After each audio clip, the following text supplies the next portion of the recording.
አማራ ክልል ብዙ ታሪካዊ ቦታዎች ያሉት ብዙ ጂኦግራፊካል ገጽታዎች ለቱሪስት የሚመቹ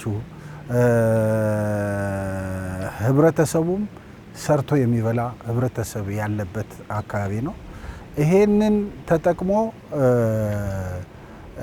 ሁሉም ሰው ወደ ልማት ቢገባ ክልሉን ቢያለማ ክልሉን ቢለውጥ የአካባቢው ህብረተሰብ ሀብታም ይሆናል፣ ሀብት ይፈጥራል፣ ለውጥ ይመጣል፣ አካባቢው የልማት ኮሪደር ይሆናል።